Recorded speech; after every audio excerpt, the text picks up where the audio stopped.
Every time I came home, something in the house was slightly out of place. At first, I thought I was losing it. Maybe age was finally catching up with me, turning my brain into Swiss cheese. I'd walk into my office and find the coffee mug on the wrong side of the desk. The desk chair would be rotated a few degrees. The drawer I swore I'd close tight would be cracked open just enough to make me pause. Small things. Stupid things. Things that could be explained away if I wanted to lie to myself. I'm 58 years old.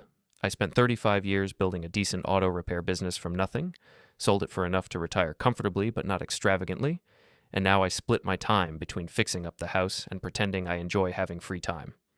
My wife Linda and I live in a 3-bedroom ranch in a suburb that's nice enough to feel safe but not nice enough to attract the country club crowd.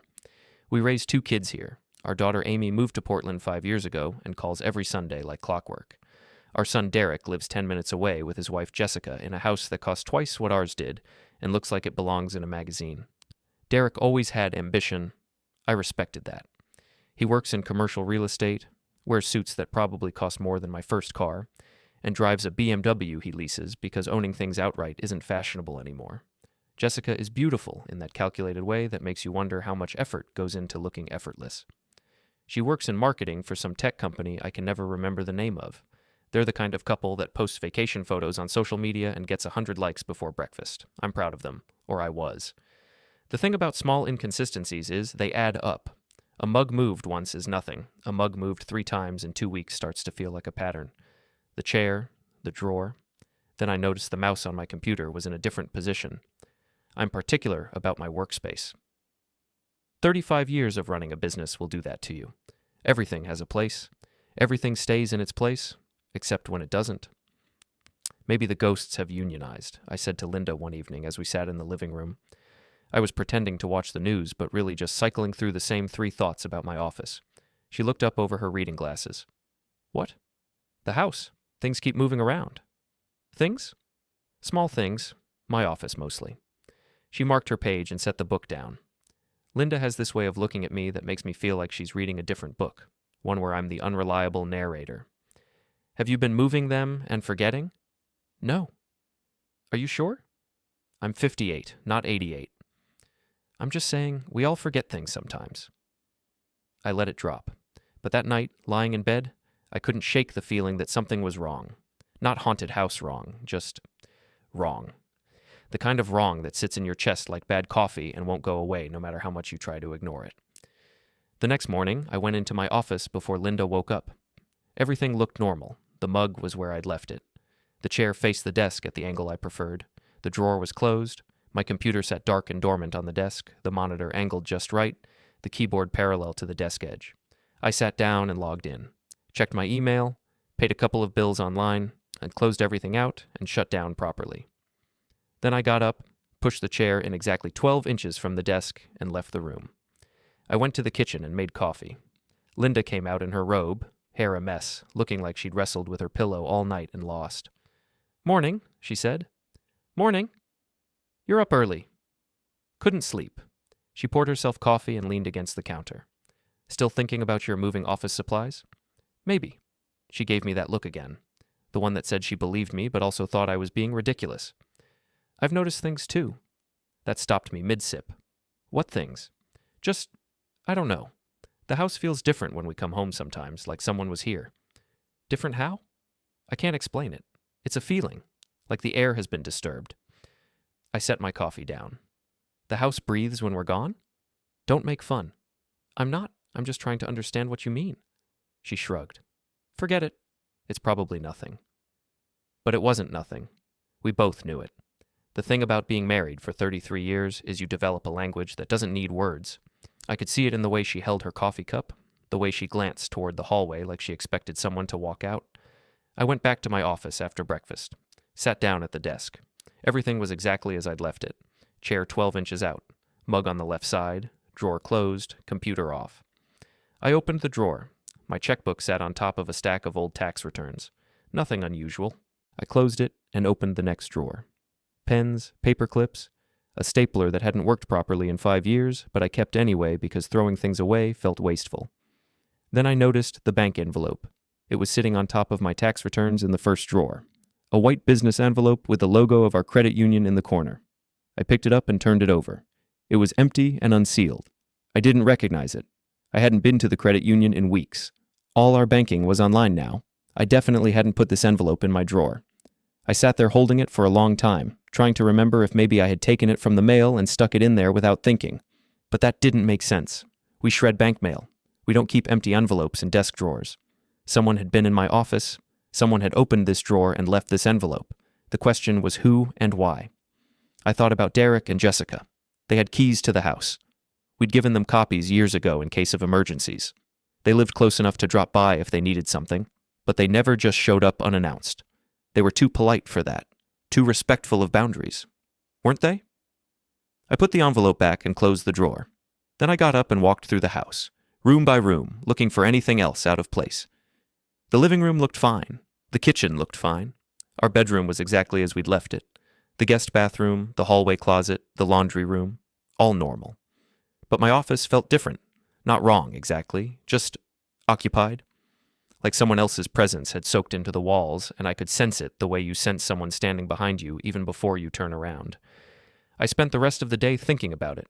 Linda went to her book club in the afternoon, which meant I had the house to myself for 3 hours. I sat in my office and stared at the desk, trying to figure out what I was missing. Maybe I was paranoid. Maybe I was making something out of nothing. Maybe the ghosts really had unionized, and this was their way of negotiating for better working conditions. Or maybe someone was coming into my house when I wasn't home and going through my things. The thought made me angry, not scared. Angry. This was my house, my space, my private domain where I'd raised my family and built my life and earned the right to not have my coffee mug moved by mystery hands. When Linda got home, I was still sitting in the office. "You okay?" she asked from the doorway. "I found something." "What?" I showed her the envelope. She held it up to the light like it might reveal secrets written in invisible ink. "Where did this come from?" "That's what I'd like to know." She looked at me and I could see the concern starting to form behind her eyes. "You think someone's been in the house?" "I think it's possible." "Who?" "I don't know." She handed the envelope back. "Should we call the police?" "And tell them what? Someone moved my mug and left an empty envelope? They'd laugh us out of the station." "Then what do you want to do?" I looked at my desk, at the computer sitting there dark and silent, at the drawers full of papers that suddenly felt vulnerable. "I want to know for sure," I said. "I want to know if I'm crazy or if someone really is coming in here." "How?" I didn't answer right away. The idea was forming in my head, still half-baked but solid enough to feel real. "I'll figure something out," I said. That night, I lay in bed and stared at the ceiling while Linda slept beside me. The house made its usual sounds, the furnace kicking on, the walls settling, the refrigerator humming in the kitchen. Normal sounds, safe sounds, but I couldn't shake the feeling that someone had been standing in my office, touching my things, invading my space, and I couldn't shake the question that kept circling in my head like a vulture. Who would do that? And more importantly, why? I didn't sleep much. By morning, I'd made up my mind.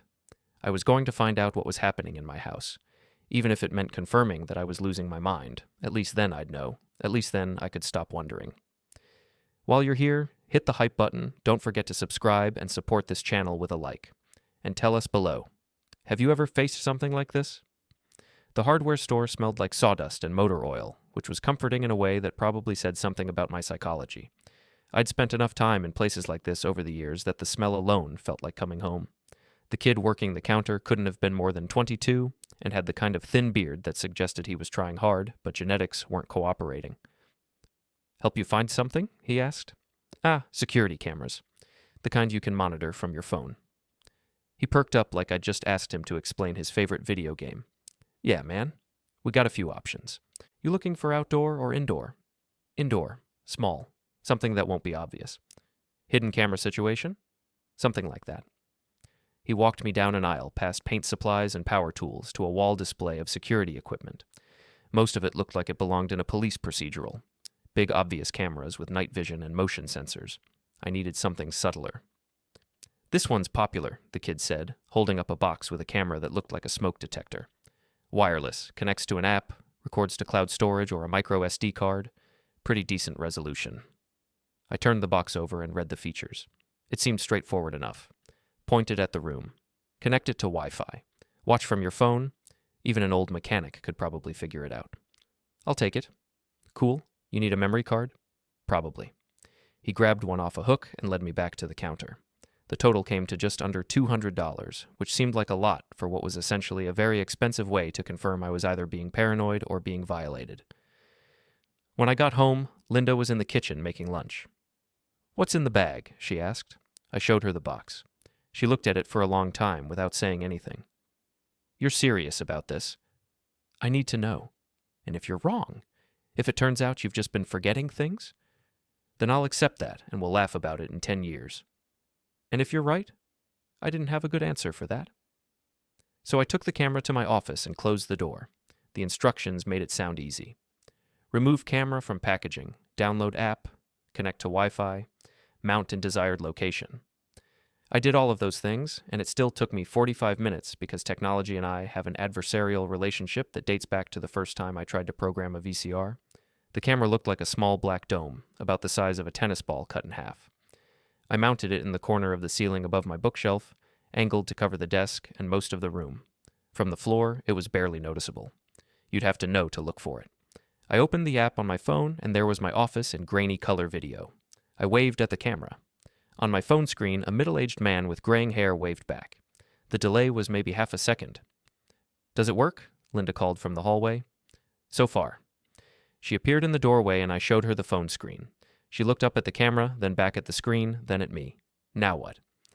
"Now we wait and see if anything happens." "This feels wrong." "Why?" "Because if someone is coming in here, it's probably Derek or Jessica. And if we catch them on camera, then what? We confront them? We call the police on our own son? I don't think it's them. Then who else would have keys?" That was the question I'd been avoiding. The only people with keys to our house were family, Derek and Jessica. Amy had a key, but she lived 2,000 miles away. Linda's sister had a key, but she lived in Florida, and we hadn't seen her in 3 years. "Maybe Derek lent his key to someone," I said, but I didn't believe it even as I said it. Linda sighed. "I hope you're wrong about all of this." "Me too." She left, and I sat at my desk, looking up at the camera.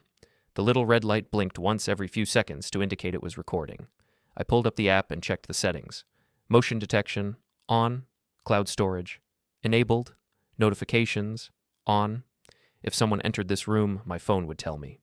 I spent the rest of the afternoon installing password logging software on my computer. I wanted to know what they were doing. The software was free and simple. It would record every keystroke and save it to a hidden file I could check later. Legally, it was fine. This was my computer in my house. I wasn't hacking anyone. I was protecting my own property. By dinner time, I'd turned my office into a surveillance nest. Camera recording from the ceiling, software logging every keystroke, motion sensors armed. I felt like a character in a spy movie, which would have been exciting if the probable antagonist wasn't my own son. We ate chicken and rice at the kitchen table. Linda was quiet. I was quiet. The silence felt heavy. "What if nothing happens?" she asked finally. "Then nothing happens." "But you'll keep wondering." "Probably," she poked at her rice. "I don't like this. It feels like we're setting a trap for someone we love. If they're not doing anything wrong, there's nothing to worry about." "And if they are?" I didn't answer. Because the truth was, I didn't know what I'd do. Finding out my son was sneaking into my house and going through my things would break something fundamental in our relationship. But not knowing was worse. The uncertainty was eating at me, turning my own home into a place where I second-guessed every detail. That night, I checked the camera app before bed. The office sat empty and dark, illuminated only by the streetlight coming through the window. Everything looked normal. Everything was in its place. I set my phone on the nightstand and tried to sleep. Around 3 a.m, the phone buzzed. I grabbed it reflexively, heart hammering. The screen showed a notification from the security app, motion detected. I opened it and stared at the live feed. My office looked exactly as I'd left it. Empty, dark, no movement. "What is it?" Linda mumbled, half asleep. "False alarm. The camera picked up something." She made a non-committal sound and rolled over. I watched the feed for another minute, then closed the app and put the phone down. But I didn't sleep. I lay there in the dark, listening to the house, wondering if the camera had malfunctioned or if something really had moved in my office. A draft from the vent, a shadow from a passing car. The ghost of my own paranoia taking physical form. The next morning, I checked the recorded footage. At 3:17 a.m., the camera had captured a brief moment where the shadows shifted. That was it. No person, no intruder. Just a trick of the light that the motion sensor had interpreted as movement. "See?" Linda said when I told her. False alarm. Maybe. You're going to drive yourself crazy with this. I'm already halfway there. Might as well commit. She left for the grocery store after breakfast. I told her I was going to work on the garage, which was partly true. Mostly I just wanted to be alone with my thoughts for a while. I spent an hour organizing tools I'd already organized twice before. Then I went back inside and checked my office. Everything was exactly as I'd left it. The camera blinked its little red light. The computer sat dark. The coffee mug remained on the left side of the desk where I'd placed it that morning. Maybe Linda was right. Maybe I was making something out of nothing. Maybe the envelope had been there all along, and I'd just forgotten about it. Maybe the moved mug was my own doing, my own forgetfulness creeping in as I got older. Maybe I was losing my mind in the boring, predictable way that aging men lose their minds, by becoming suspicious and paranoid and convinced the world was conspiring against them. I was about to give up on the whole thing when I noticed something. My computer chair was rotated, not much, maybe 10 degrees, but I'd specifically pushed it in straight that morning, squared it perfectly with the desk. I remembered doing it. I remembered the small satisfaction of getting it exactly right. Now it was off. I pulled up the camera app and scrolled through the recorded footage. Most of it was empty room, hours of nothing.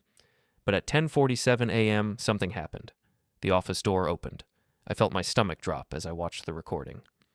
Someone entered the frame. Someone I couldn't see clearly because they stayed just out of the camera's primary view, moving along the wall toward the desk. A hand reached into frame and touched the chair, rotated it slightly, then withdrew. The figure moved back toward the door and disappeared. The whole thing took maybe 15 seconds. I replayed it 3 times, trying to get a better look at who it was, but the angle was wrong. I'd mounted the camera to see the desk clearly, which meant anyone entering from the door would be mostly obscured unless they walked directly into the center of the room. All I could see was a hand. Pale skin, no rings, no watch, no distinguishing features. But that hand had touched my chair. That hand belonged to someone who had a key to my house and had come into my office while I was out in the garage, while Linda was at the grocery store, while we should have been completely alone. I sat there staring at my phone, feeling something cold settle in my chest. This wasn't paranoia. This wasn't forgetfulness. Someone was coming into my house. Someone was going through my things, and whoever it was, they just made a mistake, because now I knew for certain, and now I was going to find out who. The first crack appeared on a Tuesday afternoon. Derek called, which wasn't unusual, but his voice had an edge I hadn't heard before. "Dad, can we meet for coffee? Just us?" "Sure. When?" "Tomorrow, around 11? Everything okay?" A pause. "Yeah, just want to talk about some things." We met at a diner halfway between our houses. Derek looked tired. Not just tired, stressed. His suit was wrinkled. His hair wasn't styled the way he usually kept it. He looked like someone who wasn't sleeping well. Good. Join the club. He ordered coffee and barely touched it. Just sat there stirring in sugar he didn't need, staring at the cup like it held answers. "You wanted to talk?" I prompted. "Yeah, it's about the house. You mentioned you were thinking of selling?" "Thinking about it. Nothing definite." "If you do decide to sell, I want to make you an offer. A fair offer. Family rate." I took a sip of my coffee. "Why would you want our house? You've already got a nice place?" "Investment property. Rent it out, maybe. Or we could flip it." "Flip it to who?" Another pause. He was calculating, trying to figure out how much I knew. "Just, the market's good right now. Could make some money." "How much you thinking?" He named a number. It was about 60% of what the house was actually worth, and probably 30% of what it would be worth if the development went through. I didn't react, just nodded like I was considering it. "Let me talk to Linda. See what she thinks. You should probably decide soon. Market could shift. I'll keep that in mind." He relaxed a little, thinking he'd planted the seed, thinking I was going to fall for his family rate scam. "How's Jessica?" I asked, changing the subject. His expression tightened. "She's fine, busy with work." "She doing okay?" Seemed stressed last time I saw her. "We're both stressed. You know how it is." I did know. I knew they were stressed because their plan was taking longer than expected, because I wasn't being the pushover they needed me to be, because that folder Jessica had shown Derek, whatever was in it, had complicated things. We talked about nothing for another 15 minutes. Weather, cars, the neighbor's dog that wouldn't stop barking. Surface-level conversation that meant nothing. When we parted ways in the parking lot, Derek looked relieved. He thought he'd moved the ball forward. He thought I was softening. He had no idea I'd spent the morning moving all our important documents to a safe deposit box. He had no idea I'd talked to a lawyer about protecting our assets. He had no idea I was documenting every conversation we had. He thought he was playing chess. I was playing a different game entirely. That night, Linda and I had dinner at the kitchen table, meatloaf and mashed potatoes, the same meal we'd been making for 30 years. Comfort food for uncomfortable times. Derek tried to lowball us today, I said. Offered maybe 60% of market value for the house. Did you tell him no?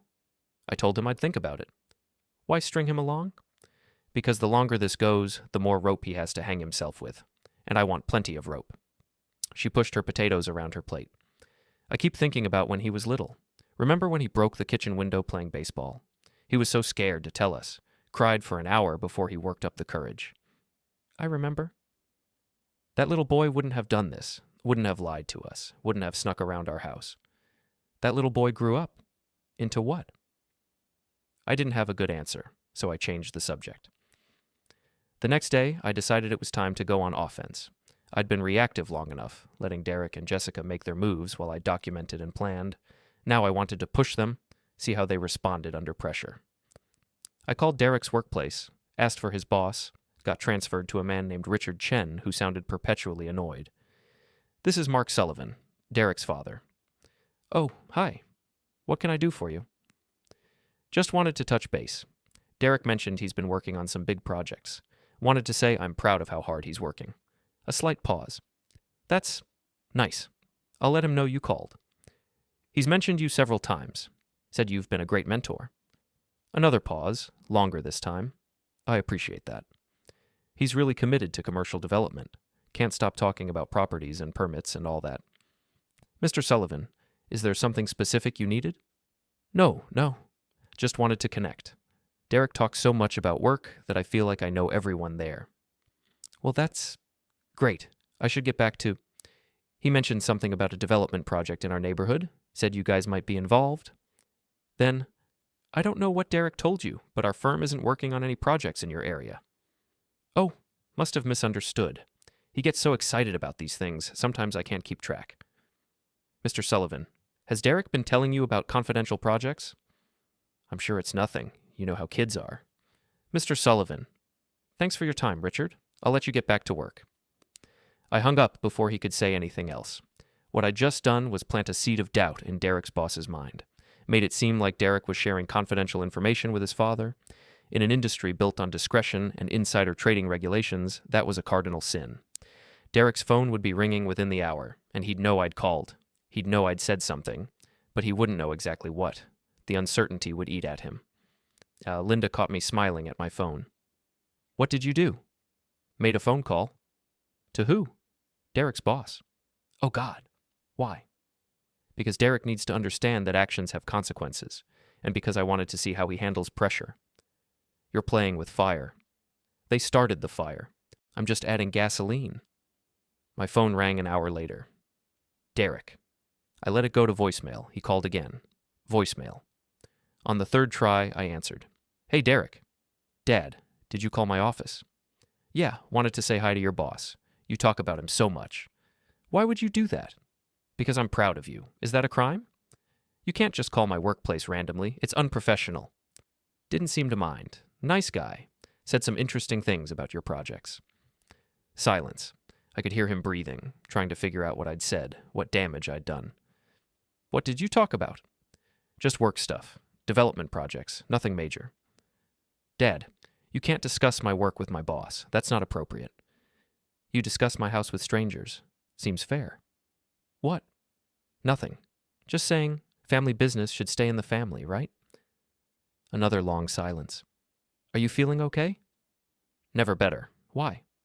You're acting weird. Old age. You'll understand someday. I hung up before he could respond. Linda was staring at me. That was mean. That was strategic. You're enjoying this. Maybe a little. The truth was, I was enjoying it. Not in a healthy way, not in a way I was proud of. But watching Derek squirm, watching him realize his father wasn't the oblivious old fool he'd thought. Yeah, that felt good. That afternoon, the cameras caught Derek and Jessica having a heated argument in our driveway. I wasn't home, I was at the hardware store buying more cameras because I'd decided to wire the whole house at this point. But I got the motion alert and watched it unfold in real time on my phone. Jessica was angry, really angry, pointing at Derek, gesturing wildly. Derek was defensive, hands up, backing away. They were far enough from the cameras that I couldn't hear anything, but body language told the story. She was blaming him. He was making excuses. Their perfect partnership was cracking. The argument lasted 10 minutes. Then Jessica got in her Mercedes and drove off fast enough to leave rubber on the pavement. Derek stood there alone for a moment before getting in his BMW and leaving in the opposite direction. When I got home, I checked the footage from inside the house. They hadn't gone in. The argument had happened entirely in the driveway. Whatever I'd said to Derek's boss had escalated things. They were turning on each other. Perfect. That evening, I got a text from Derek. "We need to talk, all of us, tomorrow night, dinner at our place." I showed Linda. "They're making their move." "You think so?" "Has to be. They're feeling pressured. They want to force the conversation about the house before things get worse." "Are we going?" "Absolutely. I want to see what they're planning." She looked worried. "Please don't make a scene." "I'll be the perfect dinner guest." That's what worries me. The next evening, we drove to Derek and Jessica's house. The place looked even more pretentious than usual, all those windows lit up like a display home. Jessica answered the door wearing a dress that probably cost more than our monthly grocery budget. Her smile was brittle. "Come in. So glad you could make it." Derek appeared from the kitchen. He looked better than he had at the diner. Cleaned up, hair styled, professional mask back in place. But I could see the strain around his eyes. "Hey, Mom, Dad. Thanks for coming." Dinner was elaborate. Some kind of pan-seared fish with vegetables I didn't recognize and a wine that Jessica assured us was exceptional. Everything felt staged, performative, like we were actors in a play where only Linda and I hadn't received the script. We made small talk through the appetizer and main course. Weather, work, Linda's book club, surface-level nothingness that felt like standing on thin ice, waiting for someone to break through. The silent treatment lasted 3 days. No calls from Derek, no texts from Jessica, just an eerie quiet that felt like the eye of a hurricane. Linda spent most of that time on the phone with Amy, trying to explain what happened without completely destroying Amy's relationship with her brother. It wasn't going well. Amy was horrified, disbelieving, caught between loyalty to us and the brother she'd grown up with. "She wants to talk to you," Linda said, holding out her phone. I took it. "Hey, sweetie." "Dad, what the hell happened?" Amy's voice was tight. "Derek says you accused them of trying to steal the house. He says you threatened them." "Did he tell you about the cameras?" "What cameras?" I explained. "Everything. The moved objects, the surveillance system, the footage of Derek and Jessica going through our things, the development project, the lowball offer, the whole sordid story." Amy was quiet for a long time when I finished. "Oh my God." "Yeah. He really did that? Derek really—" "I've got video proof if you want to see it." "No, I believe you. Why? Why would he do that?" "Money, greed, who knows. But he's doing well. They both are." "Apparently not well enough." She sighed. "What are you going to do?" "I don't know yet, but I'm not letting them get away with it." "Dad, he's still your son." "He stopped being my son when he decided to rob me." "That's not fair. People make mistakes." "This wasn't a mistake. This was calculated, premeditated. This was a plan they executed over months." "Maybe if you just talk to him." "I tried talking, at dinner. He denied everything until I showed him the evidence. Then he kicked us out." Amy was quiet again. Then, "I'm coming home." "You don't need to do that." "Yes, I do. Someone needs to mediate this before it gets even worse." "It can't get much worse." "Yeah, it can. Trust me." She was right, of course. Things could always get worse. But at that moment, sitting in my office with cameras watching my every move, I couldn't imagine how. I was wrong. The next morning, I got a call from our credit union. There was a problem with our account. Could I come in? I drove down there with a bad feeling in my stomach. The branch manager, a woman named Patricia I'd known for 15 years, looked uncomfortable. "Mark, I'm not sure how to say this. There's been some unusual activity on your account." "What kind of activity?" She pulled up a screen. 3 days ago, someone tried to initiate a wire transfer of $50,000 to an external account. The system flagged it because the amount was unusual and the recipient was unfamiliar. I didn't authorize any transfer. "I know, that's why we stopped it.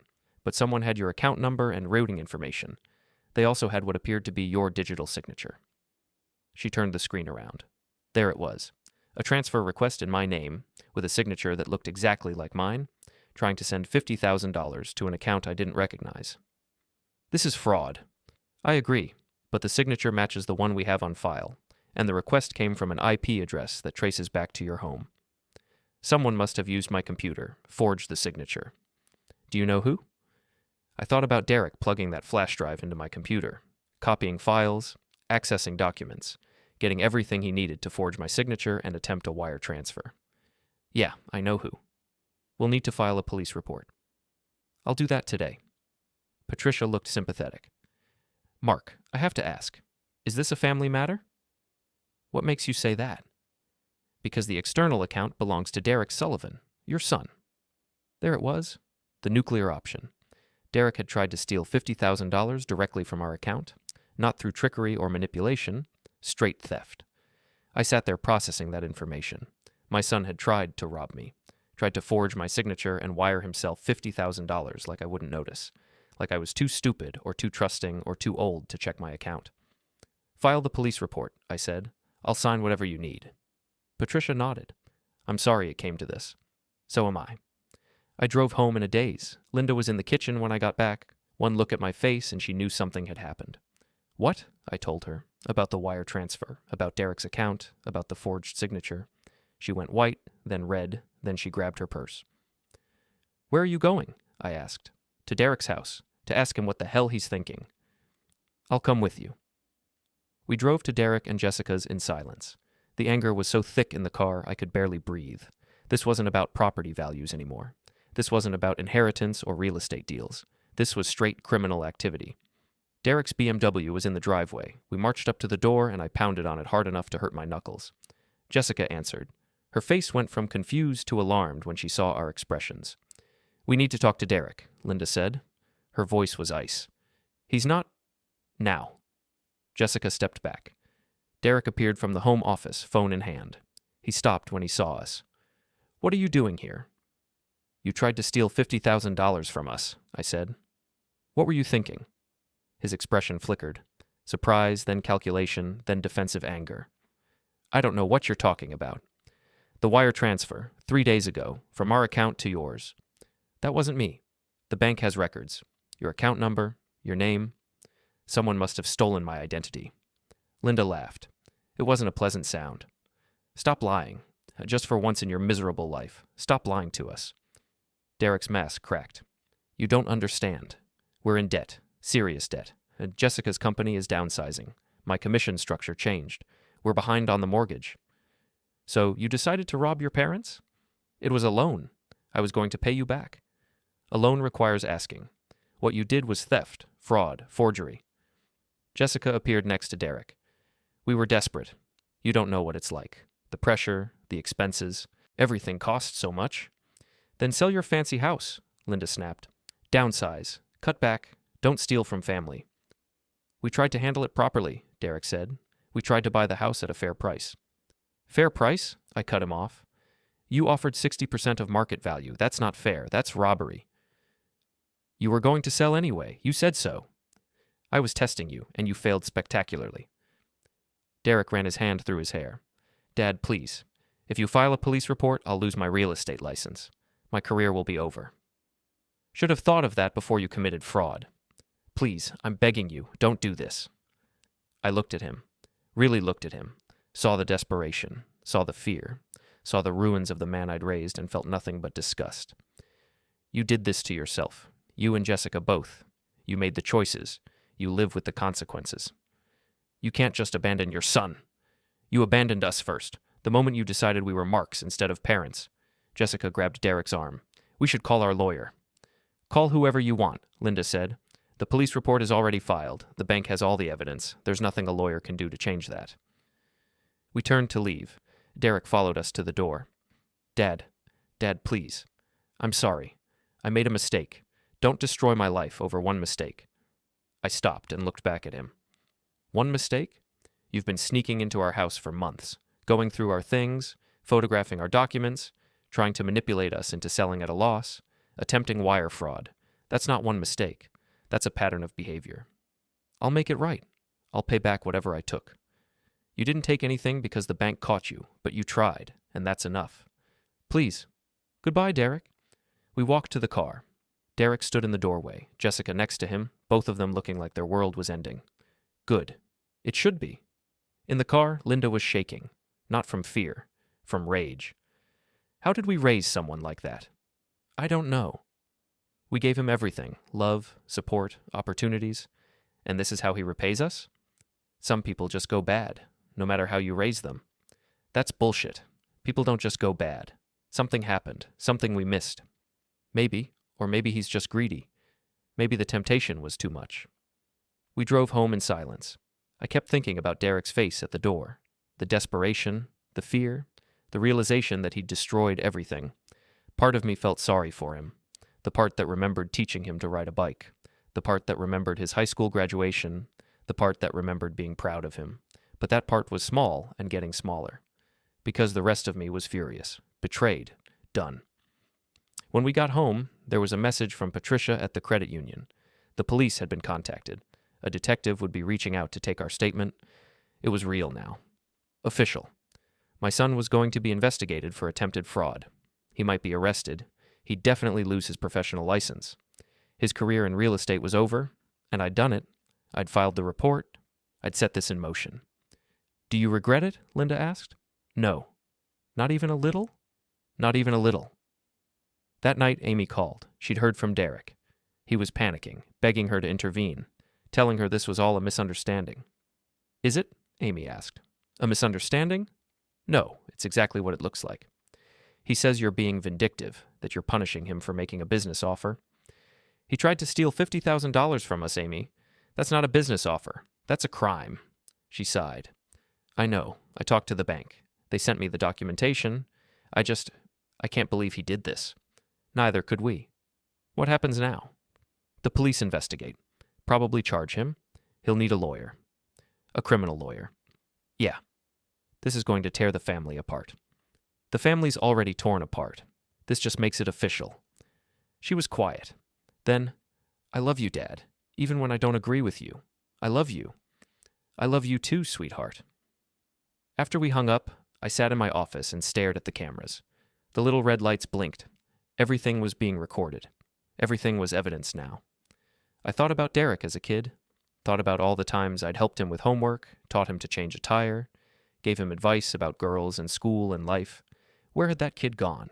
When had he turned into someone who could look his own father in the eye and lie? When had he decided money was more important than family? I didn't have answers. Maybe there weren't any. Maybe people just change. Maybe the son I'd raised had died somewhere along the way and been replaced by this stranger who wore his face. My phone buzzed. A text from an unknown number. You're going to regret this. I stared at it. Called the number back. It rang once and disconnected. Another text. You think you've won? You haven't. I showed Linda. Is this Derek? Probably. Or Jessica. Are they threatening us? Trying to. She looked scared. What if they do something? Come here? Break in? Let them try. Everything's recorded now. They make one wrong move and it's more evidence against them. But I changed the locks anyway. Called a locksmith that night. Had him come out first thing in the morning. New locks on all the doors. New security chain. If Derek and Jessica wanted in, they'd have to break down the door. And that would be impossible to explain away. I also called a lawyer. Not the friend who'd helped with the fake documents. A real lawyer. Someone who specialized in family law and criminal defense. His name was Robert Cross. He had gray hair and looked like he'd seen every variation of family drama imaginable and hadn't been impressed by any of it. I showed him everything. The videos, the attempted wire transfer, the bank records, the whole story. He watched it all without expression. Then he leaned back in his chair. You've got a solid case for fraud. Elder abuse, possibly. The video evidence is damning. What happens to Derek? Depends on the prosecutor. Could be probation, could be jail time. Definitely loses his professional licenses. Probably ruins his marriage. His marriage? Jessica's an accomplice. She's on camera too. If your son goes down, she goes with him. I hadn't thought about that. About Jessica facing charges. About both of them potentially going to prison. I just want them to leave us alone. They won't. Not after this. You've backed them into a corner. Desperate people do desperate things. What should I do? Document everything, save every text, record every interaction, and be careful. When people have nothing left to lose, they get unpredictable. I drove home thinking about that, about Derek and Jessica having nothing left to lose, about what they might do if they felt cornered. That night, I slept with my phone next to the bed. Linda did the same. We left lights on throughout the house. The cameras ran continuously. Nothing happened. The house stayed quiet. No suspicious cars drove by. No one came to the door. But the threat was there, invisible but present. The feeling that something was coming, that this wasn't over, that the worst was still ahead. The detective who contacted me was a woman in her 40s named Sharon Martinez. She had the tired eyes of someone who'd seen too much and the patient demeanor of someone who knew rushing never helped. We met at the police station. I brought all my evidence, videos, bank statements, timeline documentation, everything. She watched the footage without comment, took notes, asked clarifying questions about dates and times and who knew what when. "This is pretty clear-cut," she said finally. "Your son had access to your home. He used that access to gather information. He attempted to initiate fraudulent transfers. You've got him on camera." So what happens now? I forward this to the prosecutor. They decide whether to file charges. Given the amount involved and the clear intent, I'd say charges are likely. How long does that take? Weeks, maybe months. The wheels of justice turn slowly. And in the meantime? In the meantime, you stay away from Derek and Jessica. No contact, no confrontations. Let us handle it. What if they contact us? Document it. Don't respond. Every text, every call, every interaction goes through us or your lawyer. I agreed. It made sense. But it also felt wrong, like I was hiding instead of confronting the problem directly. Detective Martinez saw my expression. "I know it's hard, but trust the process. You've done everything right so far. Don't screw it up by doing something impulsive." When I got home, Linda was pacing in the living room. "Well?" "She's forwarding everything to the prosecutor. Could be weeks before anything happens." "So we just wait?" "We just wait." Neither of us was good at waiting. Linda threw herself into organizing closets and cleaning things that were already clean. I went to my office and stared at cameras that showed an empty house. 3 days later, Derek showed up. I was in the garage when I got the motion alert. Checked my phone, and there he was, standing on our front porch, hand raised to knock. I watched as Linda answered the door, saw Derek try to come in, saw Linda block his path. I couldn't hear what they were saying, but body language told the story.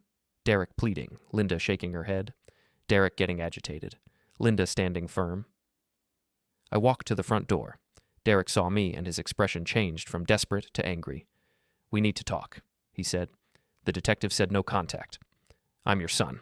You can't just shut me out." "Watch me." "Dad, please, just 5 minutes." "No." "The bank froze our accounts. They're investigating us for fraud. We can't access our money. We can't pay our mortgage. Not my problem. We're going to lose the house. You should have thought of that before you tried to rob us." He looked at Linda. "Mom, please, talk to him." "I agree with your father," she said quietly. "You need to leave." "You're just going to abandon me? Your own son?" "You abandoned us first," I said, "the moment you decided to steal from us." "It wasn't stealing. It was borrowing." "Without asking, without permission, using forged signatures. That's called theft." Derek's face twisted. "You're going to regret this. Both of you." "Is that a threat?" "It's a promise. You think you've won? You've just started a war. Then it's a war you'll lose. Now get off our property." He stood there for a moment longer. Then he turned and walked to his car. Before getting in, he looked back at us. "This isn't over." He drove away too fast. Linda closed the door and locked it. "That was scary," she said. "That was desperation." He threatened us. "I know. I recorded it." I pulled up the doorbell camera footage. Sure enough, Derek's threat was captured clearly. Another piece of evidence. Another nail in his coffin. I sent it to Detective Martinez. She responded within an hour. "I'll add it to the file. If he contacts you again, call 911. That night, I couldn't sleep. Kept thinking about Derek's face. The anger, the desperation, the feeling that he was capable of anything. Around 2 a.m., my phone buzzed. Motion detected. I grabbed it and pulled up the cameras. Someone was in our backyard. I woke Linda. "Someone's outside." "What?" I showed her the footage. A figure moving along the fence line. Too dark to see clearly. The motion was deliberate. Searching. I called 911, reported a prowler. The dispatcher said units were on the way. Meanwhile, the figure continued searching our yard, tried the back door, found it locked, moved to the windows, tried each one. "They're trying to get in," Linda whispered. "Doors are locked, windows are locked, they can't get in." The figure moved to the garage. Tried that door. It was locked too. Everything was locked. Then the figure looked up, directly at the camera. For just a moment, the motion sensor light caught their face. It was Jessica. She stared at the camera. Then she raised her middle finger and walked away. Police arrived 7 minutes later. Jessica was gone. They searched the property and found nothing. I showed them the footage. "That's definitely trespassing," one of the officers said. "Do you want to press charges?" "Yes." They took a report, said they'd contact Jessica for questioning, asked if we wanted extra patrols in the neighborhood. We said yes to that too.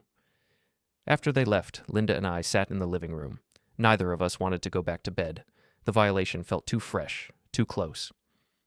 "She was trying to get in," Linda said. "What would she have done if she succeeded?" "I don't know. Probably steal something, plant something. Who knows?" "This is insane. They're acting like criminals." They are criminals. The next morning brought more trouble. I got a call from our insurance company. There had been a claim filed against our homeowner's policy, damages from a broken window and alleged theft. "We didn't file a claim," I said. "Are you sure? It came through yesterday, signed with your digital signature." My heart sank. "That's fraud. I didn't sign anything." "We'll need to investigate. In the meantime, the claim is on hold." Another forgery. Another attempt to use my signature for their benefit. Derek and Jessica were spiraling, making desperate moves, burning bridges and not caring about the consequences. I called Robert Cross, my lawyer. "They're getting reckless," he said. "That's good for us. Every fraudulent act is more evidence, but it's also dangerous. Cornered animals bite." "What should I do?" "Nothing. Let them keep digging their hole. Just make sure you're protecting yourself. Change all your passwords. Set up fraud alerts on everything. Maybe consider a restraining order." A restraining order against my own son, my own daughter-in-law. The thought made me sick. But I did it anyway. Filed the paperwork that afternoon. The hearing was scheduled for the following week. Derek and Jessica would be served with papers, ordered to stay away from us, stay away from our property. No contact except through lawyers. It felt like the final nail in the family coffin. Amy called that evening. She'd talked to Derek. "He's losing it, Dad.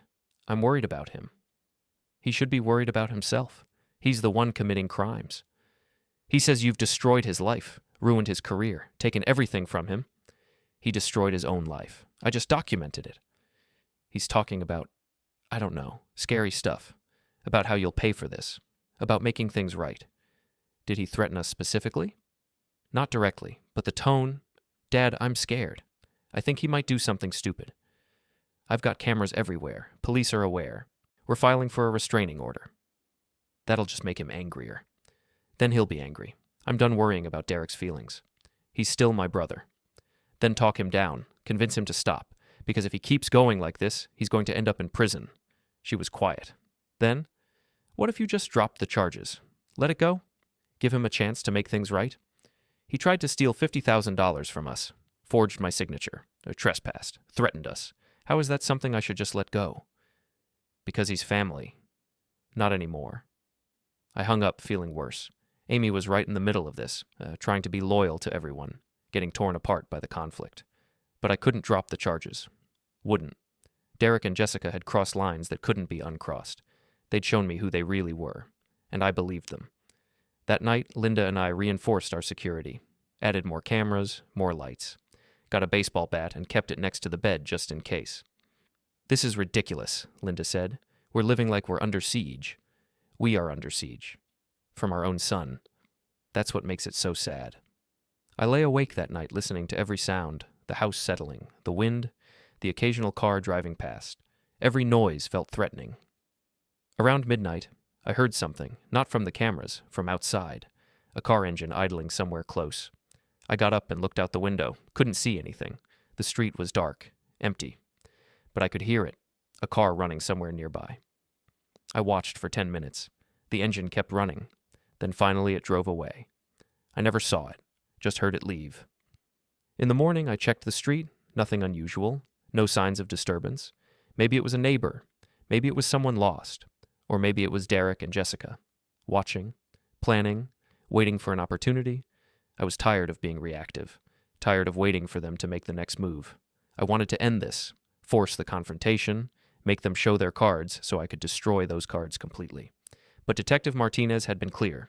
No contact, let the process work. Trust the system. So I waited, and I watched, and I planned my own endgame. Because one way or another, this was going to end. And when it did, Derek and Jessica were going to wish they'd never heard of their inheritance. The restraining order hearing was scheduled for Thursday morning. I showed up with Robert Cross. Derek and Jessica showed up with their lawyer, a sharp-dressed man named Bennett who looked expensive. The judge was an older woman named Hendricks who radiated the kind of patience that comes from seeing everything twice. Bennett went first, argued that this was a family dispute being blown out of proportion, that my son and daughter-in-law posed no threat, that a restraining order would damage their professional reputations and prevent reasonable communication about family matters. Judge Hendricks listened without expression. Then Robert presented our evidence. The videos of Derek and Jessica entering our home, the attempted wire transfer, Jessica's midnight visit caught on camera, Derek's threats on our doorstep, the forged insurance claim. The judge watched everything. Her expression never changed, but I could see her taking notes. Finally, she looked up. "Mr. Sullivan, has your son threatened you or your wife with physical harm? He said we'd regret this, that we'd started a war. Did you interpret that as a physical threat?" "I interpreted it as a threat of some kind. Given his behavior, I don't want to wait to find out what kind." She turned to Derek. "Mr. Sullivan, did you enter your parents' home without permission on the dates shown in these videos?" Derek's lawyer started to answer, but she held up her hand.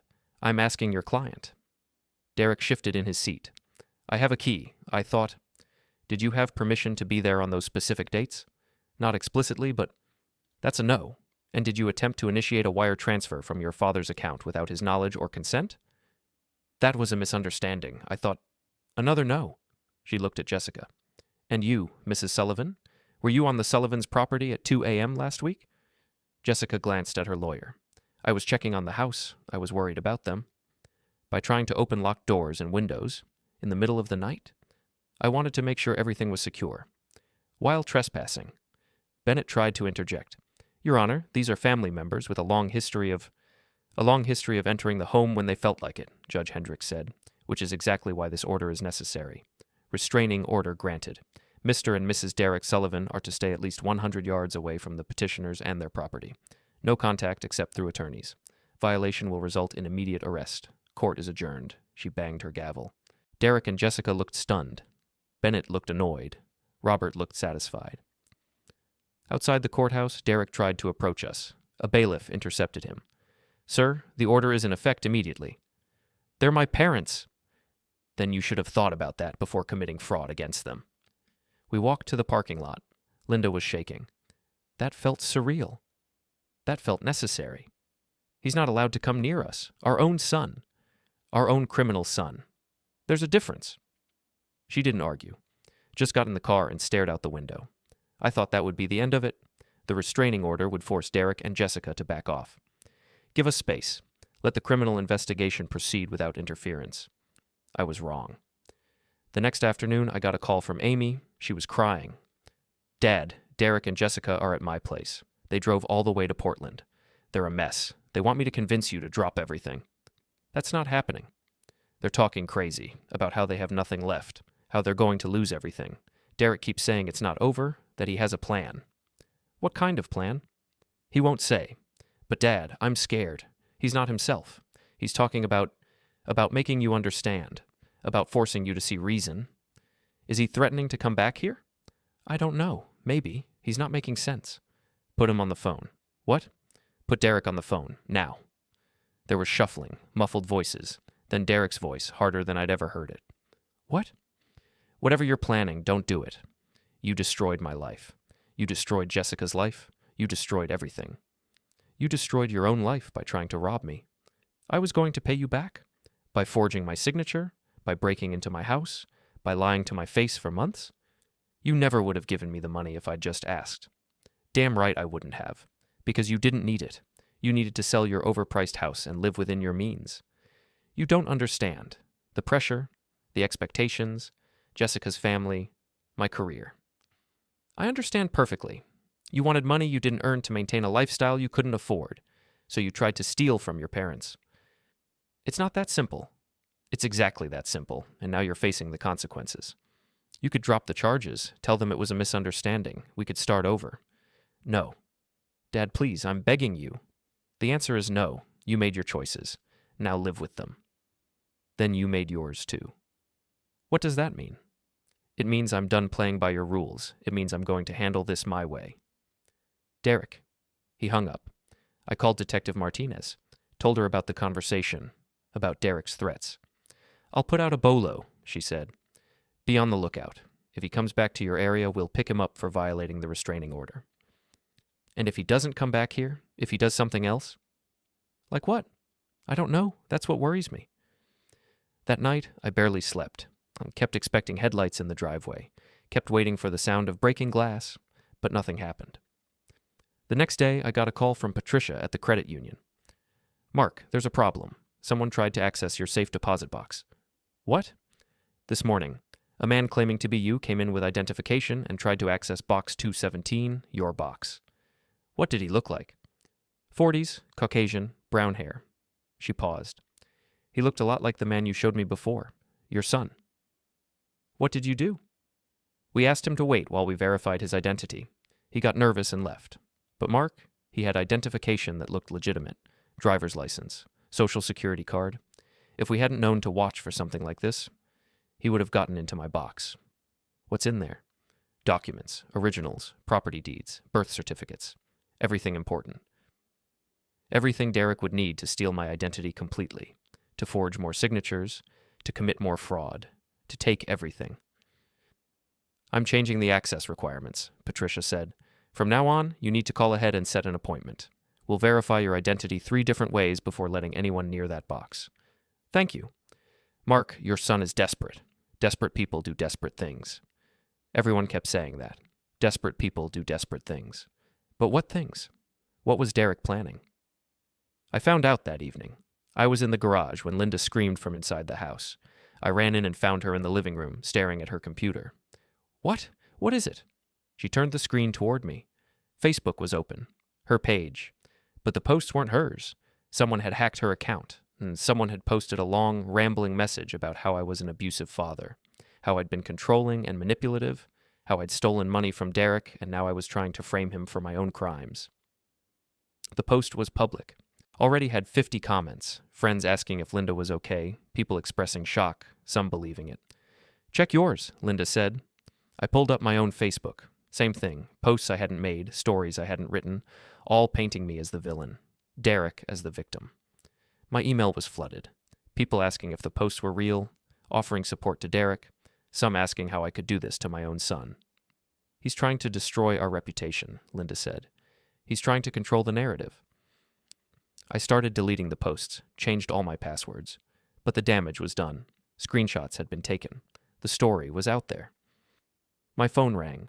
Robert Cross. I just saw the Facebook posts. Don't respond to anything. Don't try to defend yourself publicly. Let me handle it. How? I'm filing a defamation lawsuit, and I'm notifying the prosecutor that Derek is engaging in a harassment campaign. Will that help? It'll add to his charges. But Mark, you need to understand something. Derek is burning down his entire life trying to hurt you. He's past the point of rational thinking. So what do I do? You end this. Completely. Force the final confrontation. How?